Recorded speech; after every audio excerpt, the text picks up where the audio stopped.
بسم الله الرحمن الرحيم الحمد لله رب العالمين والصلاة والسلام على نبينا محمد وعلى آله وأصحابه ومن تبعهم بإحسان إلى يوم الدين ما بعد السلام عليكم ورحمة الله وبركاته. I'm getting ready for Jum'ah, so this is probably about half an hour before, and I recently completed a podcast with Dr. G on SP File, so if you haven't watched it, go check it out.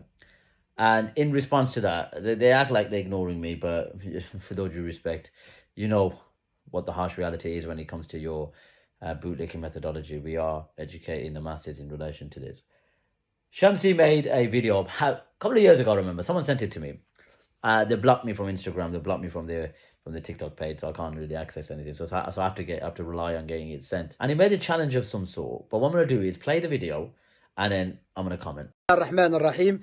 Assalamu alaikum wa rahmatullahi wa barakatuh. My brothers and sisters, this is just a quick videos. I'm going to start asking simple questions to Haji. Because I've noticed Haji, if you start doing long videos, he doesn't get it. He doesn't not get it. He's as if you're speaking to him in different language, or you are utilizing different books. So a simple question I'm going to start asking Haji and his followers, and anyone that was upon the way of Haji.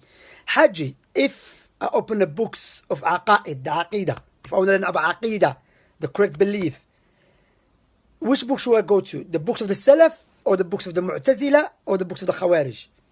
Of course, you're going to say the books of the Salaf. I believe so. Because you're not going to expose yourself even though you oppose the Salaf. So the question, if I start reading the book of the Salaf, which one is going to teach me that it's okay to rebel against the oppressive Muslim ruler? Is it the books of the Salaf, the Aqa'id of the Salaf, or the books of Aqa'id al-Mu'tazila and the Khawarij?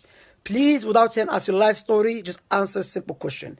If you are telling us is the books of the Salaf and Aqidah, name one book of Aqidah that the Salaf wrote, and it says from the Aqidah of Ahl Sunnah wal Jama'ah to rebel against the Muslim leader, even if it's oppressive. Okay, just one book, name it, please. Okay, I hope you're going to answer my question without telling us your life story. And there's other questions, my brothers and sisters, to see that Haji, he's the enemies of the books of the Salaf. That's why he goes to books of fiqh and the books of history, which him and Shia are the same.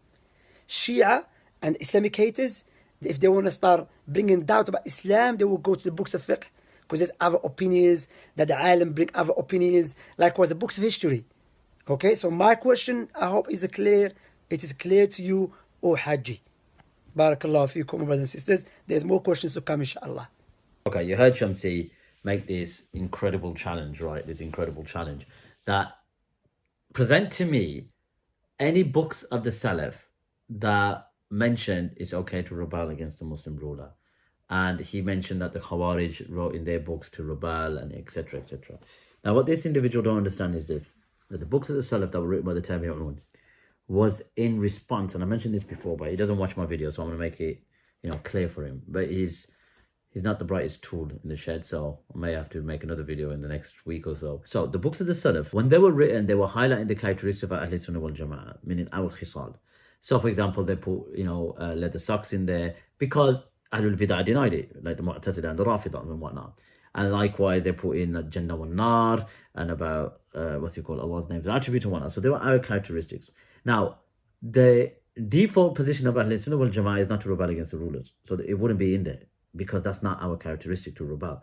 In certain occasions, and the Salaf themselves, so I don't know what you're talking about, because the Salaf themselves actually rebelled, meaning with the sword. And we've mentioned this in the podcast, and I presented it. But what I'm going to show you is that the early Salaf, because you rely on the Salaf and keep saying the Salaf. You're the one that said the Sahaba and the Salaf that rebelled was because the books of Aqa'id wasn't written yet. That's the most ridiculous thing ever. So some Sahaba that did rebel before, because the hadith was not widespread and the books of Aqa'id was not written yet.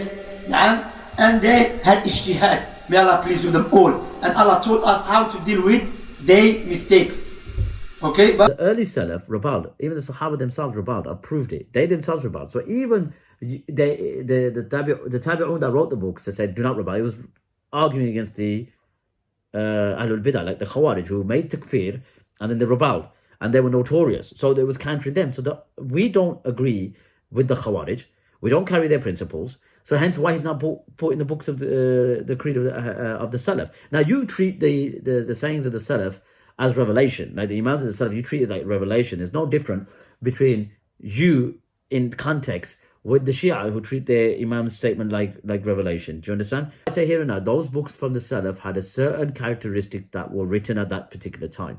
And even now, we don't encourage revolts. We don't, but there are certain matters, and we take into context the circumstances of oppression and macro and micro, like Juwayni and others have said. This challenge is the most idiotic challenge out there.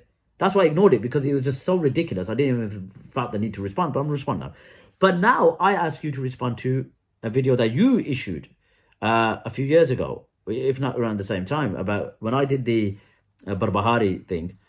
You said that you had an American who was good at manuscripts who was going to, do a video in response to mine, because Barbahari didn't write the book. It was Ghulam Khalid, the Dajjal of Baghdad. So let's play your video. Alhamdulillah, I'm in contact with a brother from America, mashallah, who is an expert in this field of makhtutat, manuscripts.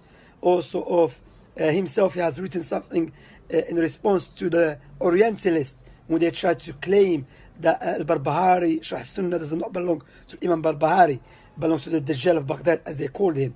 So inshallah, alhamdulillah, the brother, mashallah, sent me the points how to respond to this individual. So just to let you know, that's the brother's work. May Allah preserve him and bless him. As I mentioned, an expert, alhamdulillah, Salafi brother, Allah Mabarak. So to show you, Haji is not saying something from his head. Don't think Haji is a bahith. Haji is jahil, miskin. He's miskin. Wallah, I feel sorry for him. People pushing him. He has no clue. Where's this American that was supposed to respond to, my video and whatnot? Where is he? Where is he, mate? He's nowhere to be seen, right? So we've been waiting 3 years or so, and Barbahari didn't write the book. It was the Dajjal of Baghdad, and the books got fabricated ahadith, and I've proved it in a video, and I'll put the link up somewhere. So once again, Shamsi, what can I say to you? What can I say to you, mate? You want to issue challenges, but you don't want to bring forth evidence that you had 3 years ago. So that's, the response to this challenge, that you issued.